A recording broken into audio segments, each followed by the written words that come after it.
है आपका change the sentence. Change माने परिवर्तन करो, और द सेंटेंस यानी सेंटेंस को परिवर्तन करो।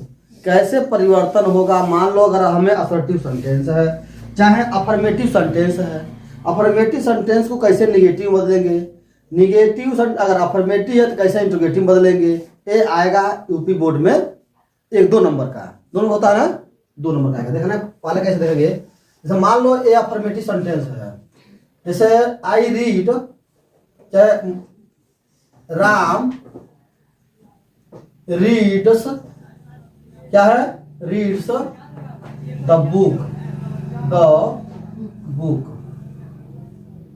यानी कौन सा टेंस है? अफर्मेटिव। किस टेंस का? अफर्मेटिव सेंटेंस है, लेकिन किस टेंस का है अफर्मेटिव सेंटेंस है? यह प्रेजेंट इंडेफिनिट टेंस का। प्रेजेंट इंडेफिनिट टेंस अगर आपको टेंस आता है तब आप बदल पाएंगे। अगर टेंस नहीं आता है तो आपको टेंस सीखना पड़ेगा, क्योंकि टेंस में जो हेल्पिंग वर्ब होता है वो वही नेगेटिव होता है। वहां जाएंगे तो क्या इंट्रोगेटिव होगा, वहां यूज क्या करेंगे, पसंद है। तो इसलिए जरूरी है आपको टेंस को जानकारियां, अगर टेंस की नॉलेज है तो आप बहुत जल्दी बदल लेंगे। और टेंस मालूम नहीं है तो कहाँ हेल्पिंग वर्ब, कहाँ डी लगेगा, कहाँ डू लगेगा, कहाँ डर लगेगा, कहाँ विल से लगेगा, ये नहीं जानोगे। इसलिए जरूरी है टेंस को समझना।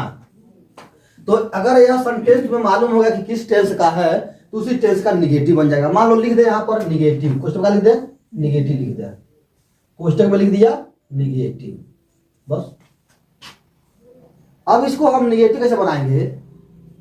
अब देखना, तो यह प्रेजेंट इंडेफिनिट टेंस है, निगेटिव का लगता है डज और डू लगता है, डज नॉट और डू नॉट लगता है निगेटिव में, ठीक है। तो निगेटिव बनाने के लिए क्या करेंगे हम? अब यहाँ अगर राम सिंगुलर सब्जेक्ट है तो इसका लगेगा डू, डज नॉट, क्या लगेगा?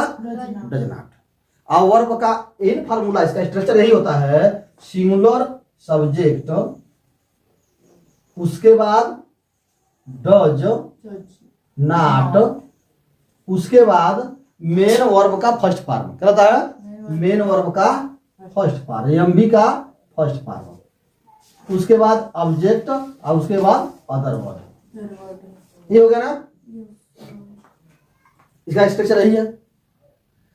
अगर यह अफर्मेटिव है, क्या है? अफर्मेटिव है, तो निगेटिव बदलने के लिए इस स्ट्रक्चर पर अप्लाई कर देंगे। जैसे मानो मोहन पुस्तक पढ़ता है, तो निगेटिव में मोहन पुस्तक नहीं पढ़ता है, ये हो गया। तो हम क्या लिख देंगे यहाँ? निगेटिव लिख देंगे मोहन, सॉरी यहाँ राम लिखा है ना, यहाँ राम लिख दो, हाँ राम तो लिखे हैं, राम लिख दो, राम। अब है डज नॉट, क्या है? Does not, does not, verb का फर्स्ट फॉर्म आ जाएगा रीड, क्या जाएगा? रीड। ओके, इसका क्या है? द बुक, द ऑब्जेक्ट के बाद कोई परिवर्तन नहीं होगा, द बुक, यही हो गया, फुल स्टॉप हो जाएगा।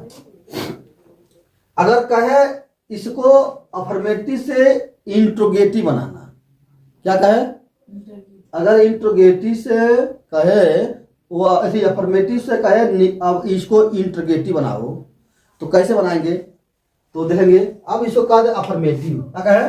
इसको कहा देता है अफर्मेटिव बनाने के लिए, इंट्रोगेटिव, इंट्रोगेटिव कहते बनाने के लिए, इंट्रोगेटिव, इंट्रोगेटिव कहते बनाने के लिए तो तुम्हें कुछ ही करना है, हेल्पिंग वर्ब पहले आ जाता है।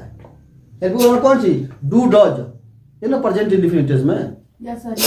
तो पहले करने मतलब क्या राम पुस्तक पढ़ता है, क्या राम पुस्तक पढ़ता है, तो हम क्या लिख देंगे? डज।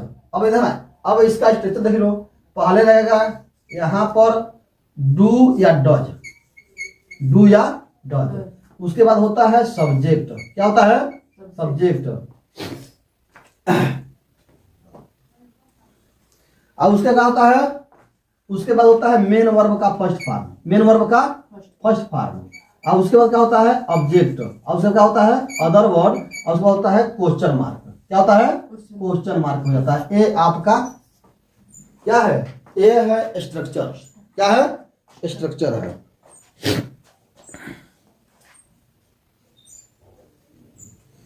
चलिए, तो अगर यह सिंगुलर सब्जेक्ट है तो डज होता है, सिंगुलर सब्जेक्ट है तो क्या होता है, डज होता है, और प्लूरल सब्जेक्ट है तो डू लगेगा। बस ना, तो यहाँ आइए, अगर ये राम है तो लगेगा डज, क्या लगा देंगे यहाँ पर, डज, क्या लगा देंगे, डज। क्यों, क्या अंग्रेजी नहीं बनती है, क्या अंग्रेजी नहीं बनती है, उसके प्लेस पे हम हेल्पिंग वर्ब यूज करते हैं। किसके अनुसार, according to subject, according to subject के अनुसार हम यहाँ पर यूज करते हैं। बस हो गया। तो पहले जरूरी, अच्छा अब डज हो गया, उसके बाद राम, राम अगर किसी का नाम है तो कैपिटल लेटर पहला लेटर होना चाहिए, राम हो चाहे कोई जगह का नाम हो, तो हम क्या लाते हैं, यहाँ पर कैपिटल लेटर में लिखते हैं किसी का नाम। कैपिटल मतलब फर्स्ट लेटर जो होना चाहिए वो कैपिटल होना चाहिए।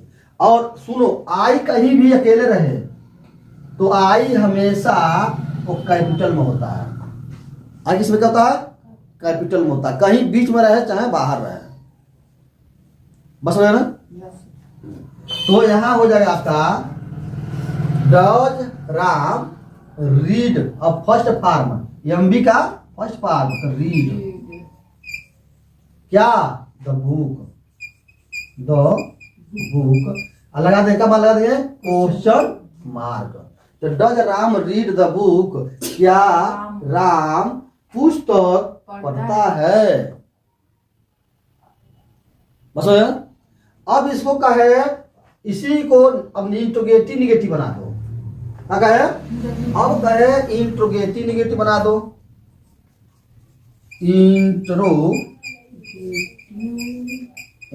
इंट्रोगेटिव निगेटिव चेंज कर दो, निगेटिव चेंज कर दो। तो कैसे होगा, यहां डज रहेगा, स्ट्रक्चर देख लो इसका, यहां डू डज, डू डज रहेगा अकॉर्डिंग टू सब्जेक्ट, फिर यहां आपका सब्जेक्ट रहेगा, उसके बाद नॉट रहेगा, क्या रहेगा, नॉट रहेगा,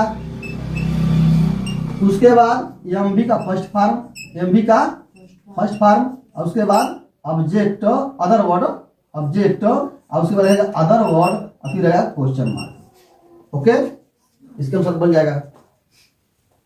तो जैसे मान लो, क्या राम पुस्तक नहीं पढ़ता है, तो ये हो गया आपका इंट्रोगेटिव भी हो गया और निगेटिव भी हो गया।